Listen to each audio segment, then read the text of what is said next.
വാൽപ്പാറ ദുരന്തത്തിൽ അനുശോചിച്ച് നേതാക്കൾ. മരിച്ചവരുടെ കുടുംബങ്ങളുടെ ദുഃഖത്തിൽ പങ്കുചേരുന്നുവെന്ന് രാഷ്ട്രപതി ദ്രൗപദി മുർമുവും പ്രധാനമന്ത്രി നരേന്ദ്രമോദിയും പറഞ്ഞു.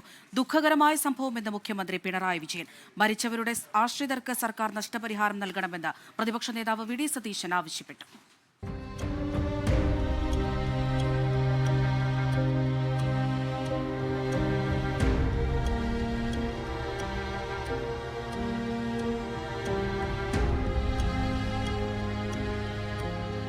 വാൽപ്പാറയിലെ വാഹനാപകടത്തിൽ 9 പേർക്ക് ജീവൻ നഷ്ടപ്പെട്ടതിൽ ദുഃഖം രേഖപ്പെടുത്തി രാഷ്ട്രപതി ദ്രൗപദി മുർമു.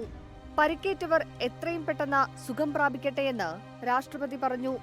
മരിച്ചവരുടെ പ്രധാനമന്ത്രി നരേന്ദ്രമോദി. ദുഃഖകരമെന്ന് മുഖ്യമന്ത്രി പിണറായി വിജയൻ. മരിച്ചവരുടെ കുടുംബങ്ങൾക്കും പരിക്കേറ്റവർക്കും എല്ലാ സഹായങ്ങളും ചെയ്യുമെന്ന് വിദ്യാഭ്യാസ മന്ത്രി വി ശിവൻകുട്ടി പറഞ്ഞു. അന്ത്യാഞ്ജലി അർപ്പിച്ച CPM സംസ്ഥാന സെക്രട്ടറി MV ഗോവിന്ദൻ. ഒരു നാട് ഒന്നടങ്കം അവരെ ഞെട്ടിപ്പിച്ച ഈ ദുരന്തത്തിൻ്റെ ഭാഗമായി ഉണ്ടായ അപകടം, അതിലുള്ള അവരുടെ വേർപാട്, നമ്മെ വിട്ടുപിരിഞ്ഞു പോയവരുടെ ജീവിതം സ്വാഭാവികമായിട്ടും ബാക്കി വച്ചിട്ടുള്ളത് അവരുടെ സ്മരണകളാണ്.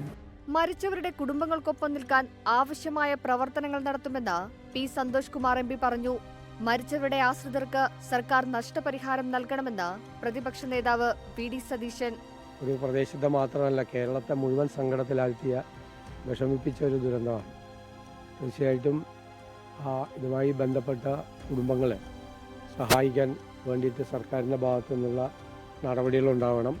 അതിന് തീർച്ചയായിട്ടും ഞങ്ങൾ കൂടി അക്കാര്യത്തിൽ മുൻകൈയെടുക്കും.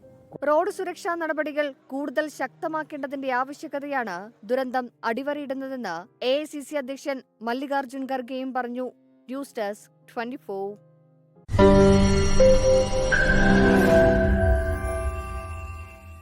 ലോകത്തെവിടെയായാലും ഏത് സമയത്തും 24 വാർത്തകളും ഓഗ്മെന്റഡ് റിയാലിറ്റി പാക്കേജുകളും എക്സ്പ്ലെയിനറുകളും വിശദമായി കാണാൻ ഞങ്ങളുടെ YouTube ചാനൽ നിങ്ങൾക്ക് സബ്സ്ക്രൈബ് ചെയ്യാം.